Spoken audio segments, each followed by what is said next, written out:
Título Contrastes y confluencias, explorando la relación entre historia y memoria. Yo sé, ¿alguien de aquí leyó el documento? Porque sé que algún curso, no sé si, ¿sí? Uno por ahí, ya, ok, sabemos más o menos, pero no todos saben de lo que estoy hablando.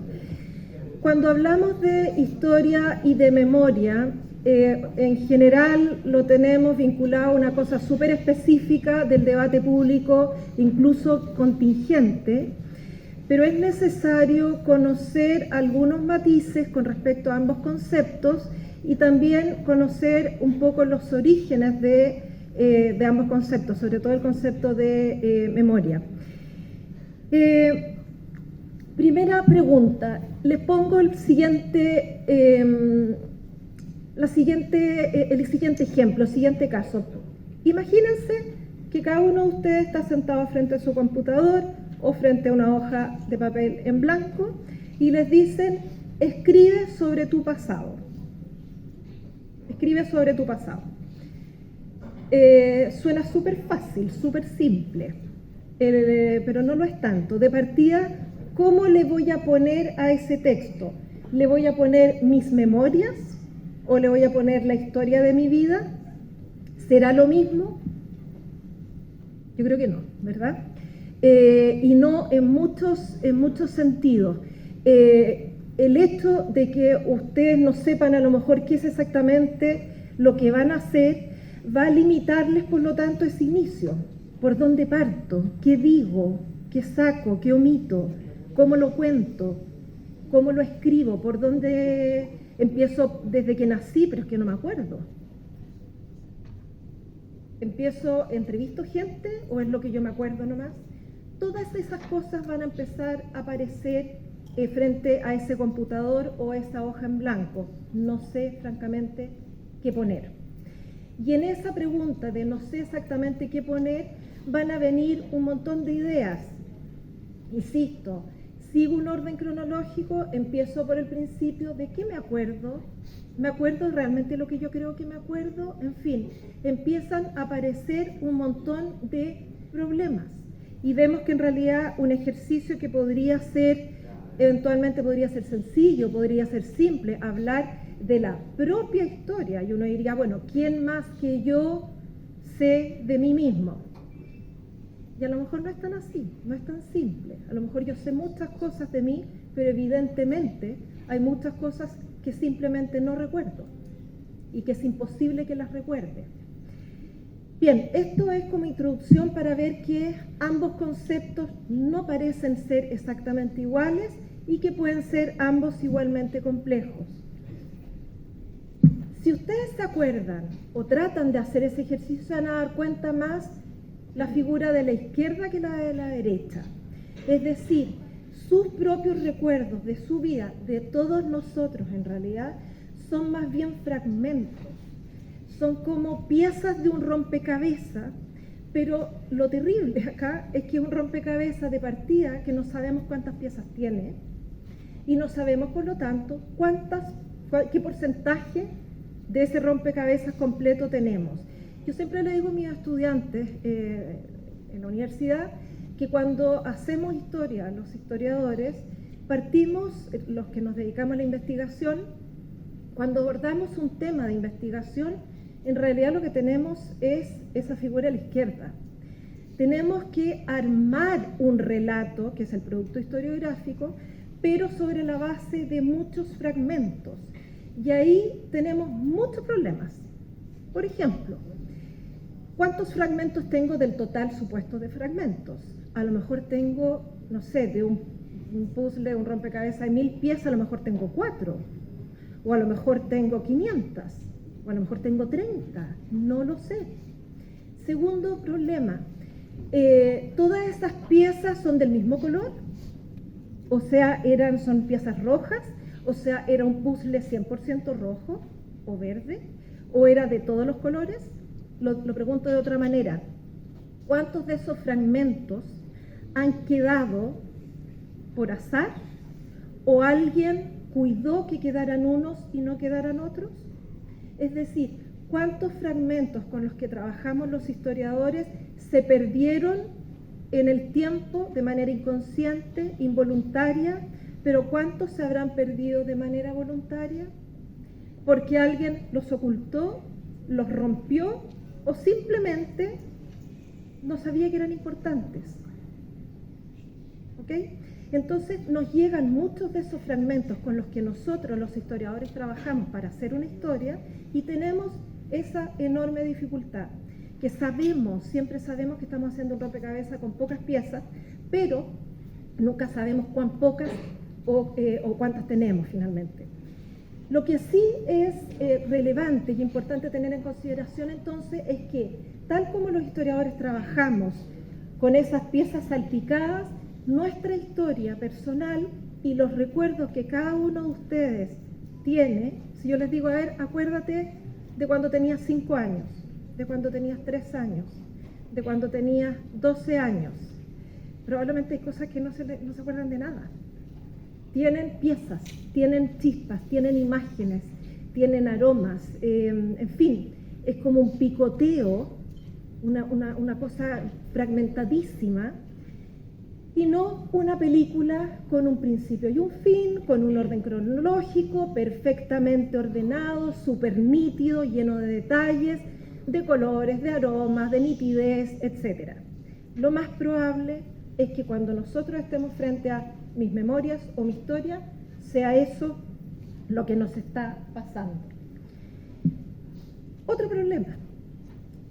Empezamos a ver esos fragmentos. Estoy frente a mi hoja en blanco, estoy frente al computador y me empiezan a venir algunas imágenes, algunos de esos fragmentos, esas piezas del rompecabezas de mi propia historia personal. Y aquí vienen otros problemas. ¿Cuántos de esos son verdaderamente recuerdos míos? Recuerdos genuinos míos, de verdad me acuerdo. ¿Cuántos de esos son fantasías? Son cosas que yo de chico fantaseé y mi cabeza las incorporó como si me hubiesen pasado.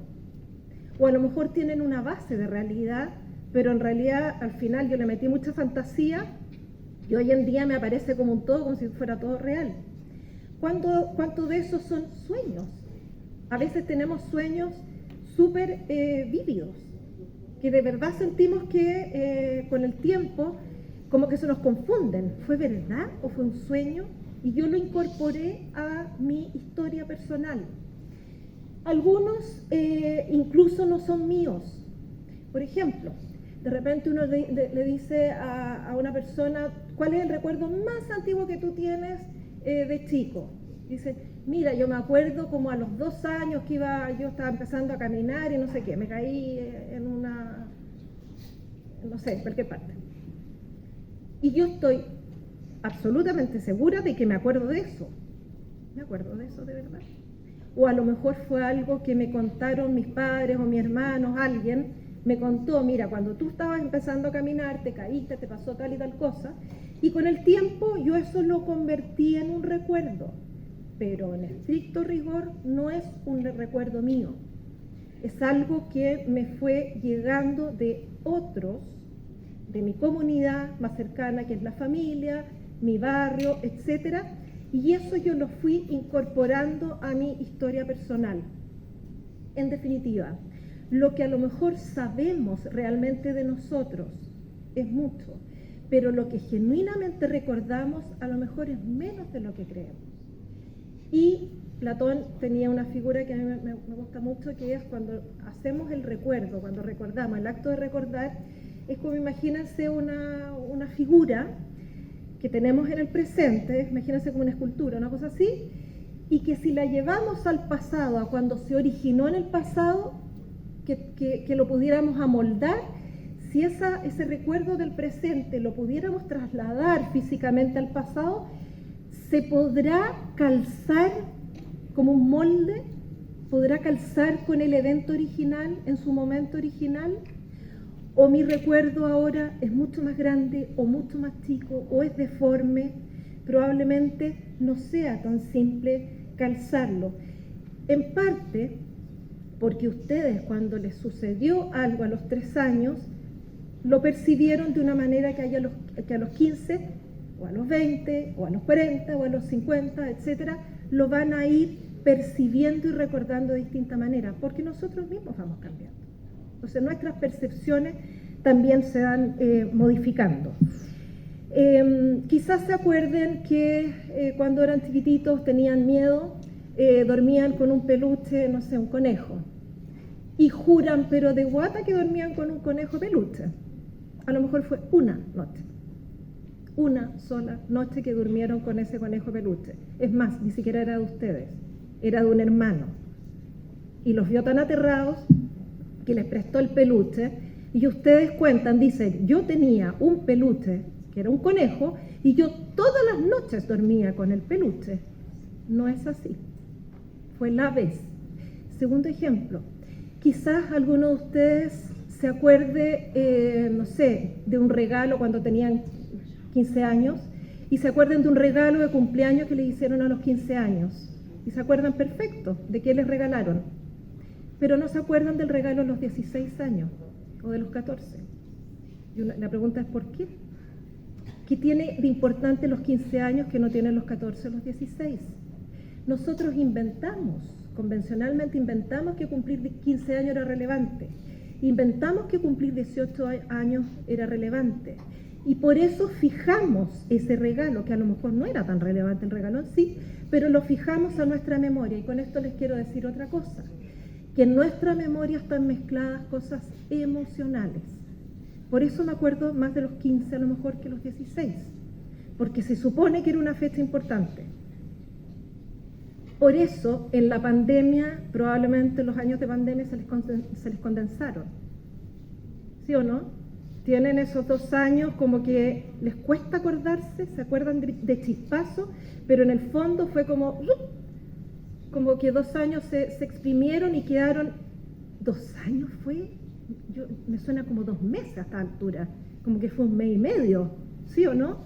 Perdemos la noción del tiempo y eso acaba de pasar. Y así todo lo tenemos perdido. ¿Por qué? Porque en esos recuerdos y en esa memoria las emociones están súper mezcladas, pero también otra cosa, hechos concretos. Yo me acuerdo y cuelgo mis memorias, mis recuerdos a las emociones por una parte. Yo estaba tan feliz ese día que me acuerdo perfecto, incluso cómo estaba vestida. O estaba tan triste, tan bajoneada que me acuerdo hasta lo que estaba comiendo. Pero también puede ocurrir que yo recuerde cosas porque las cuelgo, las vinculo con hechos. Fue el mismo día del terremoto. Fue el mismo día en que yo me junté con fulanita a tomarme un café. Pero ¿qué pasó con la pandemia? Todos los días eran iguales. Eran con las mismas personas en el mismo lugar. Por lo tanto, por eso tenemos problemas de memoria con la pandemia.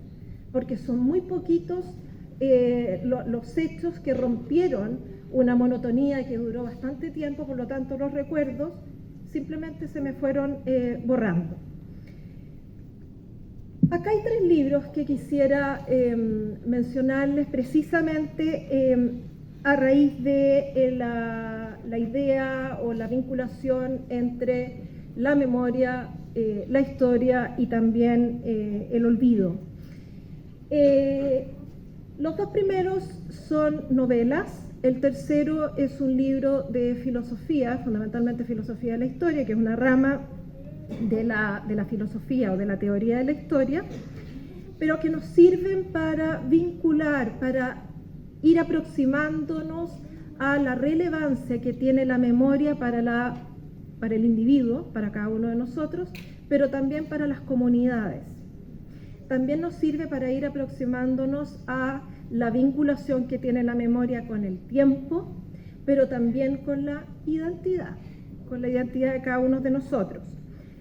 En el primer caso, se trata de un libro de un novelista francés, Marcel Proust, que se llama En busca del tiempo perdido. Es un libro súper conocido, ojalá algún día, si es que no lo han leído, se den el tiempo, porque es de esos clásicos que vuelven y vuelven y vuelven.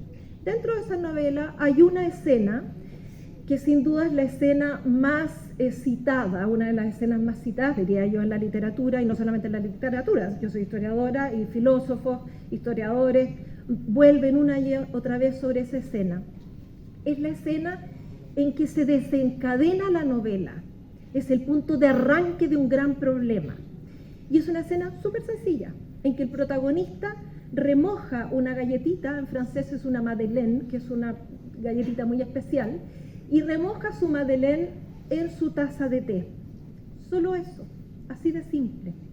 Sin embargo, ese pequeño acto sensorial, porque en el fondo inmediatamente se activan un montón de sentidos, ese pequeño acto, ese hecho de remojar una galletita en el té, a el protagonista le gatilló inmediatamente un recuerdo. Es un recuerdo de un acto similar que sucedió en su pasado, no necesariamente un acto exactamente igual, pero lo suficientemente similar como para que se le gatille algo, y ahí empieza el recuerdo en busca del tiempo perdido por este protagonista.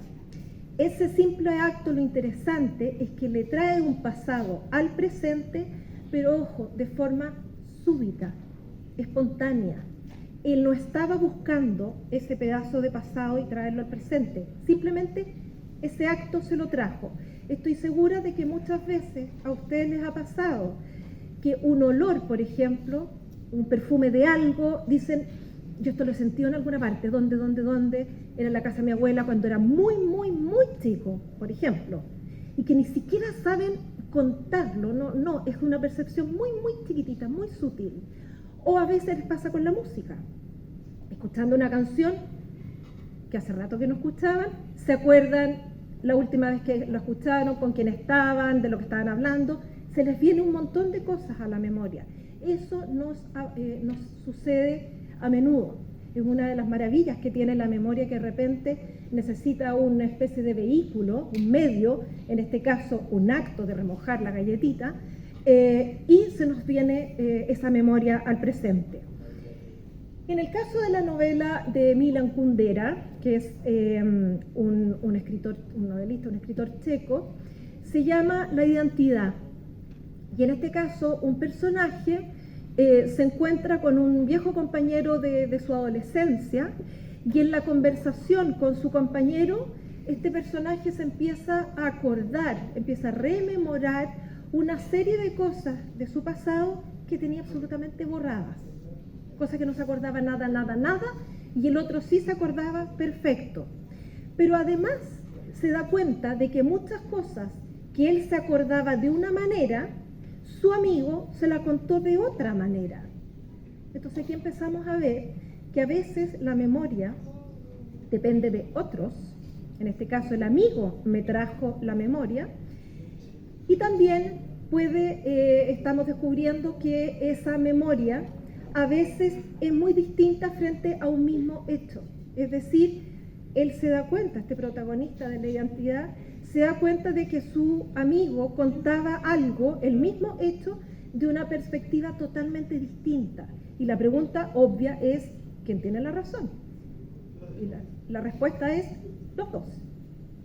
Ambos tienen la razón. Lo que pasa es que lo están viendo desde distintos puntos de vista.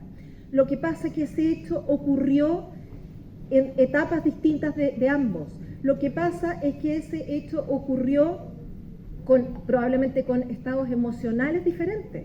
Y ya vimos que las emociones sí tienen vinculación con la memoria. Por lo tanto, no es extraño que les llegue un recuerdo distinto. Son dos individuos, dos individualidades, y es normal que lleguen, por lo tanto, recuerdos diferentes para cada uno de ellos. ¿Qué pasa con Paul Ricoeur, este libro rojo? Este es un libro que es un clásico para el tema de la historia y la memoria. Es un libro imposible de soslayar, imposible no leer, porque es un tremendo libro por lo demás, pero es un libro muy profundo sobre el tema.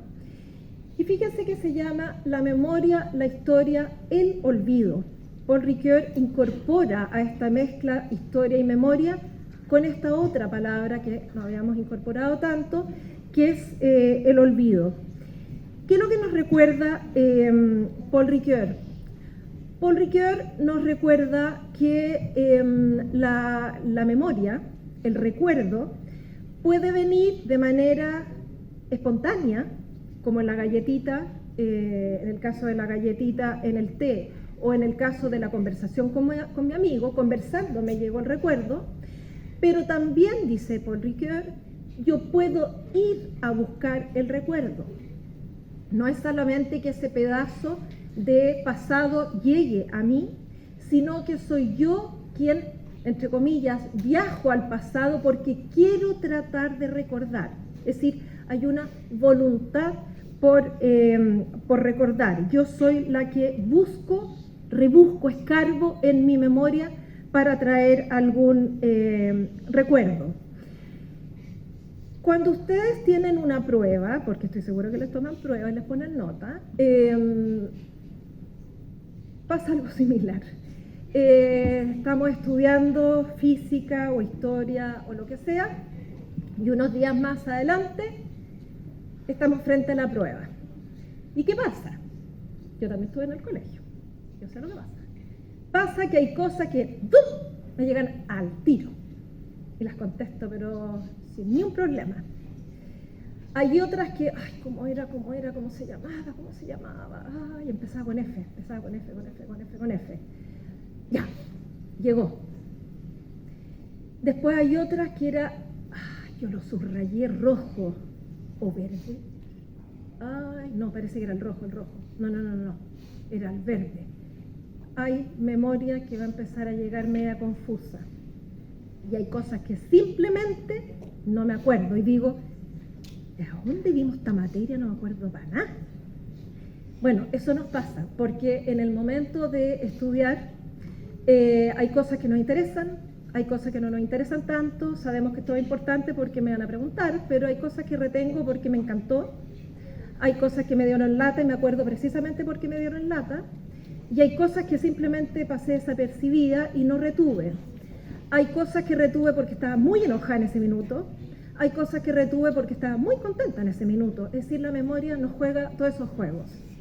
Y en el momento de la prueba es un problema, porque claramente hay mucho de memoria y hay mucho de olvido. Y hay mucho de memoria súper nítida, espontánea y rápida, y hay mucho de memoria con mucho esfuerzo. ¿Qué es lo que nos dice Paul Ricoeur con respecto a esto? De la prueba no dice nada, eso lo digo yo. Él habla de el uso de la memoria y de los abusos de la memoria. Cuando yo recuerdo, cuando me llega un recuerdo, o cuando yo voy a buscar, entre comillas, un recuerdo al pasado, estamos ejerciendo lo que Paul Ricoeur llama la memoria ejercida. Estoy ejerciendo mi memoria, estoy usando mi memoria, básicamente. Pero hay otro concepto que Paul Ricoeur menciona y es lo siguiente. Cada vez que nosotros usamos nuestra memoria, para lo que sea, cada vez que usamos nuestra memoria, recurrimos a un recuerdo, podemos también, entre comillas, abusar de la memoria.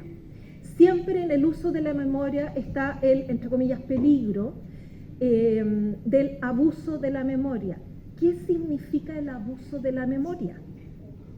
Veamos. El abuso de la memoria, él la distingue a su vez distinguiendo dos cosas, que es la memoria natural, lo que simplemente me acuerdo, y la memoria artificial, aquella donde por una u otra razón pongo un poquito más de energía para recordar, que es precisamente el caso de la prueba. Yo no me acuerdo normalmente como memoria natural, veo un libro y me acuerdo de todo. En Instagram, no sé si han visto un video de una niñita que es como coreana o china, que está estudiando y la pobre está tan desesperada que hace así con las manos, toca toda la página y se la pone así en la cabeza. Sería maravilloso, pero así no funciona. Exactamente, hace ese gesto que estás haciendo tú para tratar de memorizar.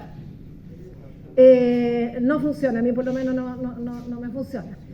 Entonces, ¿qué es lo que nos dice Paul Ricoeur? Cuando nosotros estamos estudiando algo y lo metemos, eso vendría a ser un ejemplo de un abuso de la memoria. Ojo que no lo entendamos un abuso en el sentido malo. Es simplemente estamos abusando de nuestra memoria porque estamos ejercitando mucho, en forma no natural, nuestra memoria. El típico ejemplo son las tablas de multiplicar. La sabemos porque la hemos achacado durante toda la época escolar, quizá, pero lo normal es que si me dicen la tabla del 3, del 4 una vez, no me voy a acordar. ¿Por qué me acuerdo? Porque hubo un abuso de la memoria. ¿Y por qué se abusó de la memoria de las tablas de multiplicar? Porque las necesito para vivir. Porque uno en el fondo siempre está multiplicando, aunque no se dé cuenta. Y por eso se abusó de la memoria en esas materias y muchas otras. Entonces, tenemos que la memoria está plagada de usos, de abusos, de olvidos, pero también de distorsiones, de nitidez, de falsas certezas. Yo juro que me pasó. ¿Cuántas veces decimos, ¿quién me agarró el cuaderno? Yo lo tenía encima del escritorio. Lo tenía encima del escritorio. Estoy segura, yo me acuerdo. Fui, tomé agua y después lo dejé encima del escritorio. Y le echamos la culpa a toda la casa. Y después de 10 minutos digo, se me quedó donde Pablo. Claro, y estamos seguros que lo habíamos dejado ahí, claro, a lo mejor hace 3 días. Entonces también hay, nuestra memoria tiene espacios difusos. Esa memoria, o el abuso de la memoria también tiene otro concepto que introduce Paul Ricoeur, que es la memoria manipulada o impedida. ¿Qué es lo que es la memoria manipulada o impedida? Nuevamente, no necesariamente hay un genio maligno, así tipo cartesiano, que está tratando de manipular la memoria o tratar de impedirla. Puede haberlo, pero no necesariamente apunta siempre a algo así. Es simplemente cuando, por ejemplo, ustedes tuvieron un trauma chiquitito en la infancia, no sé, le tenían pavor a las arañas, no sé, porque algo les pasó, y sus padres nunca más les hablan de eso. No les vuelven a mencionar la palabra araña. Es una memoria impedida. Pero no es que lo estén tratando de manipular o de hacer que... Es simplemente para que vivan una vida normal y no le tengan pavor todo el tiempo a las arañas.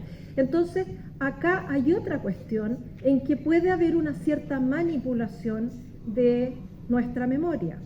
Se nos manipula la memoria consciente o inconscientemente. Por ejemplo, ustedes siempre les dijeron, un tío de ustedes les dice, tú eres muy llorón de chico. Por Dios que llorabas. Entonces yo incorporé a mi propia historia que yo era llorón. Entonces, ¿cómo erais chico? No, yo era lo más llorón que hay. Fíjate, yo lloraba todo el día, todo el día. Y ojo, a lo mejor 2 días que quedaron bajo el cuidado de ese tío, lloraron porque, claro, pues estaban con un tío y no estaban con la mamá o con el papá. Entonces, ese tío, obviamente, quedó con la idea, está el cabro llorón. ¿Ok? Entonces, a lo mejor nunca habían llorado, lloraron, estoy exagerando, esos 2 días. Para él, genuinamente, ustedes fueron un niño muy llorón. Y como cada vez que los ve ese tío le dicen, hola, ¿cómo está el cabro llorón? Yo me metí en mi cabeza que yo de infancia lloraba todo el día. ¿Se fijan? Ahí hay una memoria manipulada, pero no en un mal sentido. No hay maldad. Es simplemente que los hechos se dieron de tal manera que para una persona yo era llorón, para el resto no, pero resulta que ese dato es el que yo incorporé a mí, no lo demás. La memoria, por lo tanto, puede ser muy fuerte. Hay cosas que las recuerdo siempre, como las tablas. Puede ser muy frágil. Hay cosas que las pierdo. Hay una película, no me acuerdo, de Pixar o no sé qué, de la memoria. Intensamente. ¿Se acuerdan que hay unas eran pelotitas de colores y hay unas que se van poniendo cada vez más tenues? Bueno, esa es nuestra vida, esa es nuestra realidad. ¿Se acuerdan que hay un peluche que queda pero botadito, el pobre ahí? Menos mal. Imagínense que tuviéramos 80, 90 años y todavía estamos con el peluche. No. Entonces, es frágil, puede ser muy nítida, puede ser fuerte, es borrosa a ratos, puede aparecer, a veces hay que ir a buscar. Entonces la memoria es compleja y en ella muchas veces están metidas también las emociones. Me acuerdo porque me asusté, me acuerdo porque estaba contenta, me acuerdo porque no me gusta, me acuerdo porque sí me gustaba, etc. Entonces, revisemos ahora los conceptos historia y memoria. Yo acá, para los que leyeron ese texto, parto haciendo una distinción más bien pedagógica, como para tener claridad, de los conceptos historia y memoria con minúscula y mayúscula. La historia con minúscula, los historiadores la entendemos como lo que se conoce como la res geste, que en el fondo res significa cosa, geste acontecida. O sea, la historia con minúscula es el pasado, las cosas que pasaron, así nomás. El rerum gestarum, pongámoslo como una historia con mayúscula, es el registro de las cosas acontecidas, o sea, el producto del trabajo del historiador, que es un trabajo pausado, un trabajo que usa un método científico, es un trabajo crítico, que usa múltiples fuentes, etcétera, tiene toda una metodología. Entonces, ese es el rerum gestarum, esa es la historia con mayúscula, es el registro de ese pasado. El pasado, ese devenir, esa cosa cronológica que tenemos detrás nuestro, que ya vimos, que es confusa y es parcelada y es como un rompecabezas, el historiador tiene que armar el rompecabezas. Con todas esas piezas, pocas o muchas, tiene que armar un relato. ¿Qué es lo que hace un historiador serio? Trata de tener la mayor cantidad de piezas posibles. ¿Por qué? Porque le conviene. A mí, yo soy historiadora y me dedico a investigar. Mi peor escenario es cuando tengo pocas fuentes. Es angustioso tener cuando uno se mete en un tema y tiene súper poquitas fuentes. Entonces, ¿qué es lo que hace normalmente uno? Va buscando lateralmente cosas que a lo mejor no son exactamente lo que yo necesito, pero me dan luces hacia lo que yo necesito. O veo como qué dice la historiografía europea o norteamericana, por ejemplo, con respecto a ese tema. Entonces a lo mejor me da un referente, que no es exactamente lo que pasa en Chile, pero al menos sé lo que pasa afuera y eso me puede servir para iluminar lo que yo estoy trabajando, lo que yo estoy investigando. ¿Ok? Entonces tener muy pocas piezas es complejo. Tener muchísimas piezas también puede ser súper complejo porque ahí tengo que discriminar. Pero ese es el trabajo del historiador, armar un relato, explicar algo del pasado y hacer inteligible, comprensible ese pasado. ¿Qué pasa ahora con la memoria? La memoria con minúscula es más o menos de lo que hemos estado hablando. Tengo mala memoria, tengo buena memoria. Yo tengo memoria pollo, hay gente que tiene memoria de elefante. Estoy memorizando. No me acordé de un pedacito, estoy confundida, en fin, todo eso tiene que ver con la memoria, que es el recuerdo. Pero la memoria con mayúscula ya es otra cosa. ¿Por qué? Porque la memoria con mayúscula es la voluntad expresa de recordar. Aquí hay una voluntad por recordar. Y la pregunta del millón es, ¿por qué? ¿Para qué? Es decir, ¿qué es lo que yo quiero recordar? ¿Para qué? ¿Por qué quiero recordar eso? Y ese es el punto. La memoria con mayúscula, hay una voluntad expresa de no olvidar. Dicho en palabras de Paul Ricoeur. ¿Cuál es el origen de los conceptos? El concepto de historia, me imagino que lo tienen más claro. El concepto de historia como historiografía, lo podemos remontar hasta la época de Heródoto. Evidentemente, desde Heródoto hasta el día de hoy, la historia como historiografía ha cambiado muchísimo. Historiografía como el grafos, como escribir la historia, así lo que hacemos los historiadores, ha cambiado mucho. Hay cosas, antes lo que importaba era la historia política y la historia de los grandes personajes, de los reyes, los presidentes, en fin, eso es lo que importaba, las grandes batallas. Pero la historiografía se va evolucionando, va cambiando, le van apareciendo nuevas preguntas. Y en la medida que el historiador se va haciendo nuevas preguntas, tiene que ir a buscar nuevas fuentes, nuevas interpretaciones. Una cosa importante sucedió recién en 1920, es decir, hace un siglo, poco, estamos hablando ahí antes de Cristo, En 1920 en Francia, en torno a una revista interdisciplinaria, donde trabajaban o escribían sociólogos, historiadores, economistas, etcétera, antropólogos, que se llama Annales, Les Annales. Muchos de estos distintos especialistas mandaban su artículo y por lo tanto empezó a haber como una especie de diálogo entre ellos. Y en ese diálogo empezaron a darse cuenta que los historiadores podían aprender de los economistas y podrían aprender de los antropólogos, los sociólogos, y así mutuamente.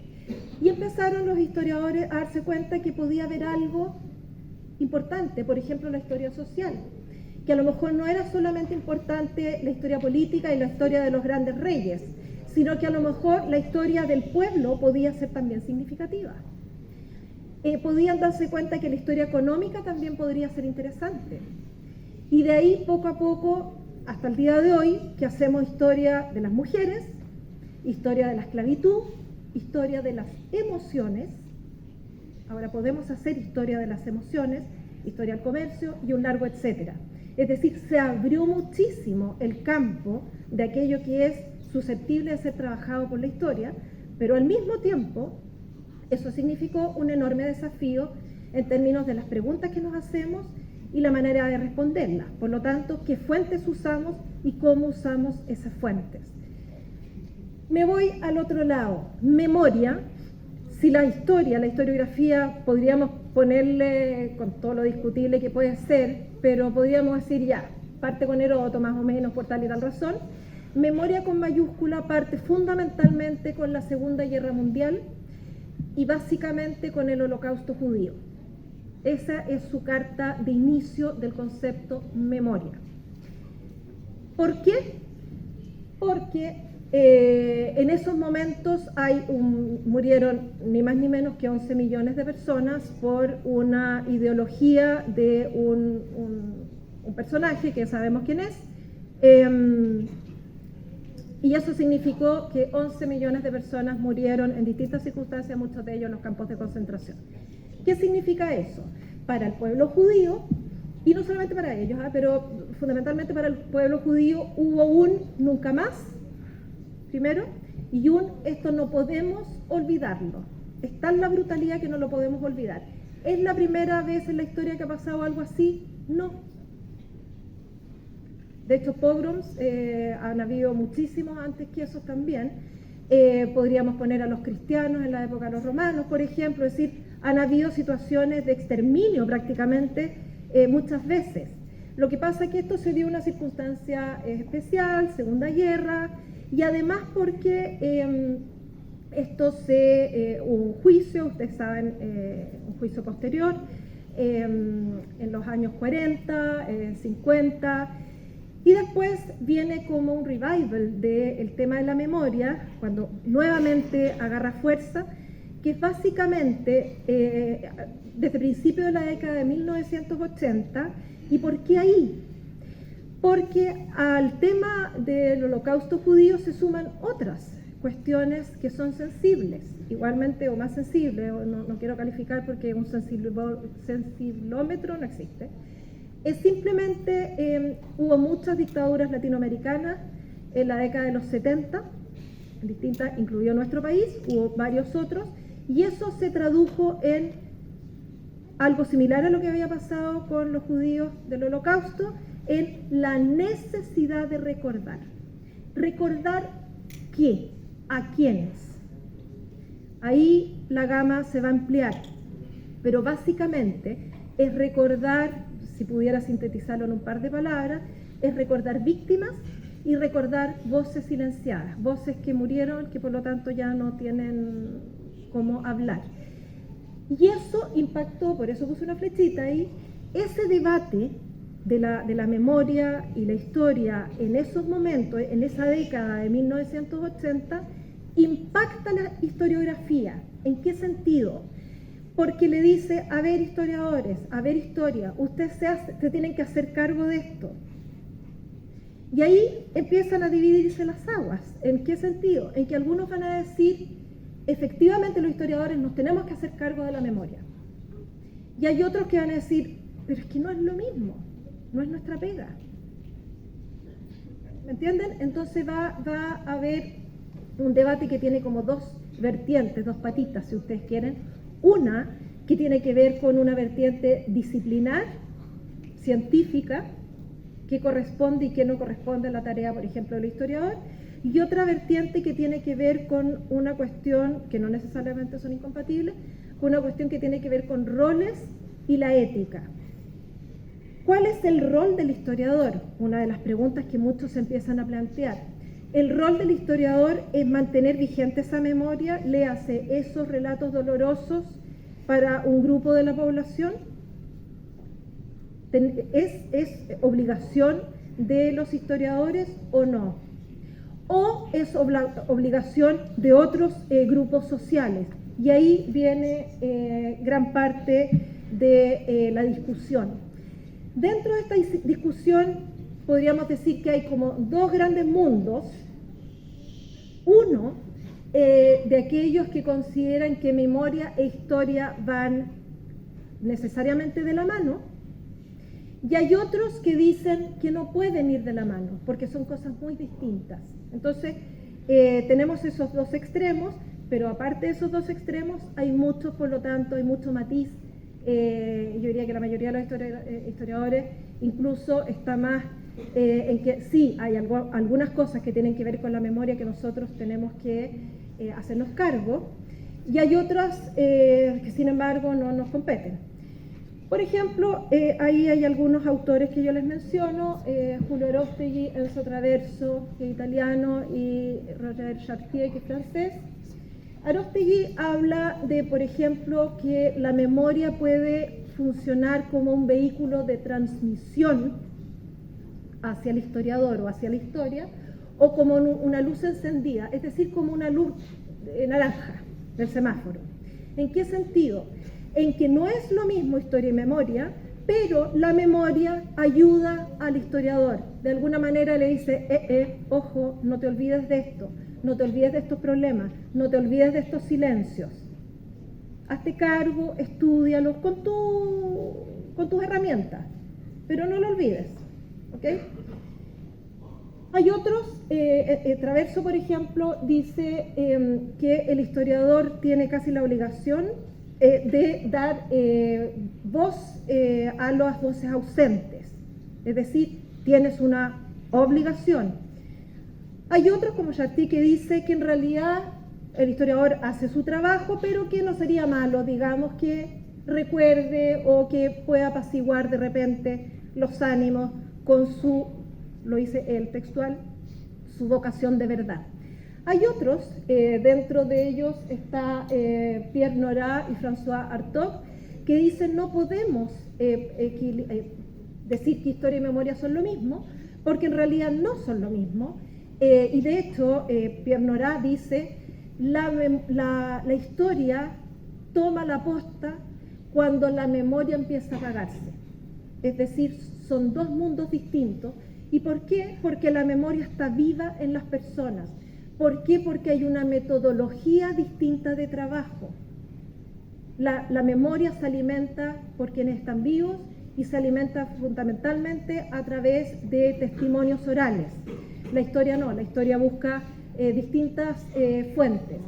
Hay otra cosa importante que en este caso dice François Hartog, que dice, ojo, porque la memoria es un derecho, un deber, pero un arma. Es decir, la memoria es un derecho, tenemos el derecho a saber.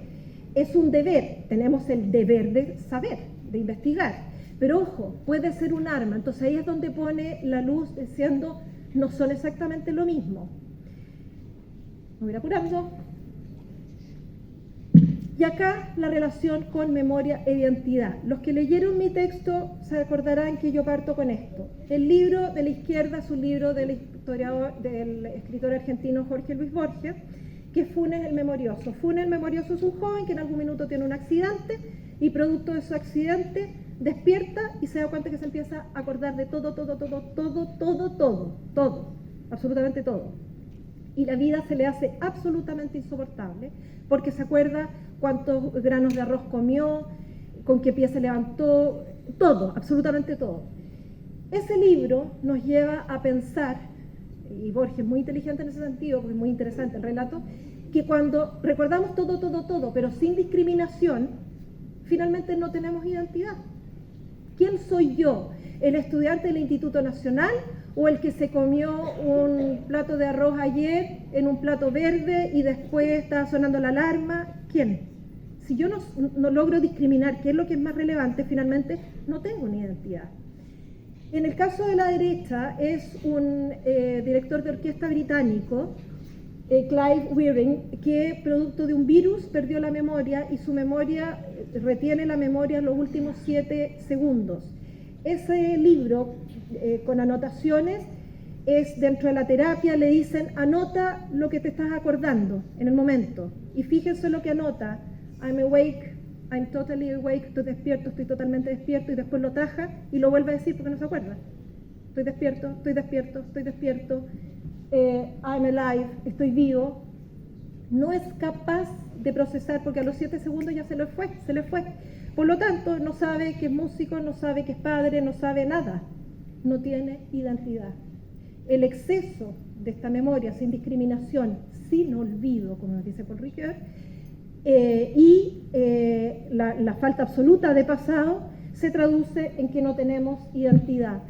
Existe entonces una memoria colectiva, nos ayudan a memorizar, a recordar y por lo tanto a construir nuestra historia, nuestra propia historia personal.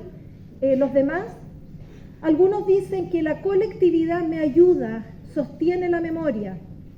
Cuando ustedes dicen, ponen en su currículum, estudiante del Instituto Nacional, estudiante del Instituto Nacional, son 4 palabras. Pero estoy segura que cuando ustedes ponen eso, lo que quieren decir es muchísimo más que 4 palabras. ¿Por qué? Porque esas 4 palabras es muchísimo más que su propia experiencia del Instituto Nacional. ¿Por qué? Porque el Instituto Nacional tiene una historia, tiene un pasado, que no depende, bueno, depende un poco de ustedes, sí, pero también depende de todos los que han estado para atrás. Entonces, de alguna manera, la memoria del Instituto Nacional sostiene parte de la memoria que ustedes están construyendo como estudiantes del Instituto Nacional. Hay otros que dicen que, en cambio, la memoria colectiva no es sino la suma de un montón de memorias individuales. Este es un problema filosófico sin solución. No sabemos, es muy difícil saberlo. Probablemente es un poco de ambas cosas. Y aquí voy terminando. Yo creo, en lo personal, que memoria e historia son distintas. Son distintas por su contenido, por sus objetivos y sus métodos y fuentes. Métodos y fuentes se alimentan distintos. Los historiadores tratamos de poner todas las fuentes posibles, las contrastamos, hacemos crítica de fuentes. Crítica interna, crítica externa, probablemente no han estudiado algo en sus cursos de historia. Es decir, es un trabajo lo más científico posible. No podemos ser 100% objetivos, no, pero lo intentamos. Tratamos de hacer un trabajo responsable, criterioso, serio, etc. El contenido, el qué incluimos, depende mucho de nosotros, lo que yo considero como historiadora importante. Pongo esto, saco esto otro, pero no saco esto otro para que no se sepa y para que mi hipótesis se compruebe, porque ello no sería ética. Entonces, nuestro trabajo tiene que ser un trabajo éticamente realizado. En cuanto a qué voy a estudiar, cómo lo voy a estudiar. Y lo que saco es porque no tiene nada que ver, no porque no quiero que se sepa y no me sirve. Pero yo diría que la mayor diferencia entre memoria e historia tiene que ver con los objetivos. El trabajo del historiador puede alimentar a la memoria, o puede alimentarse la memoria, o puede resolver temas de memoria de derechos humanos, por ejemplo, puede darle sentido a un memorial, que son los lugares para la memoria por excelencia, pero claramente lo que está haciendo es un trabajo científico, explicar el pasado, una parte del pasado, etc. En cambio, la memoria es esa voluntad de mantener ciertas cosas que una comunidad, el pueblo judío, el Instituto Nacional, en fin, distintas comunidades consideran que son relevantes, necesarias y que tienen que ir pasando de una generación a otra. ¿Para qué? ¿Por qué? ¿Para conocer más? Sí, para conocerlo. pero sobre todo para no olvidarlo y no repetirlo. Y eso es finalmente, creo yo, la gran diferencia. Muchas gracias.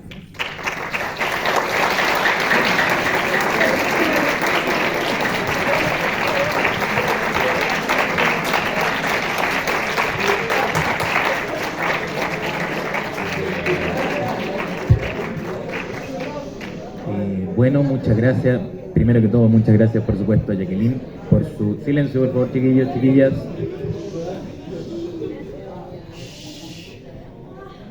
Bueno, primero que todo, muchas gracias, por supuesto, a Jacqueline por su exposición.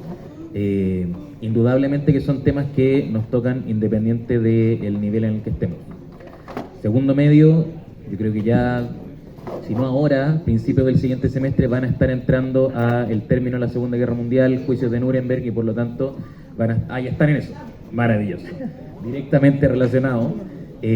Tercero medio, filosofía, por supuesto, también lo podemos relacionar con nuestro diferenciado comprensión histórica y contenidos de educación ciudadana, lo que significa la memoria y la historia para la democracia, para la ciudadanía.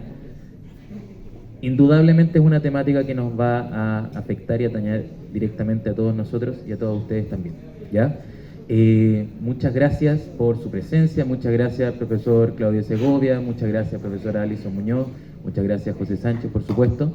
Les pediría un último aplauso a nuestra invitada.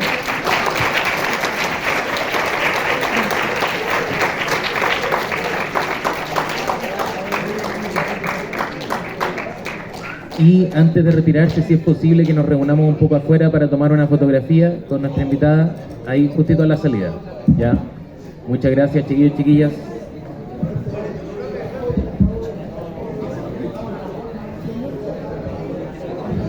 ¿El teléfono bueno? ¿Está ahí grabando?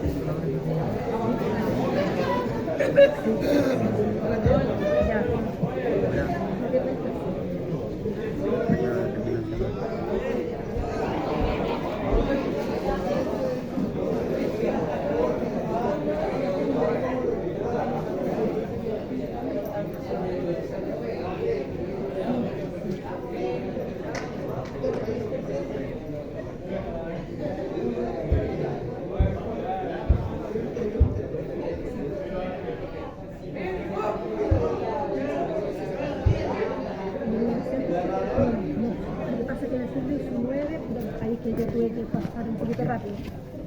Claro, todo eso, pero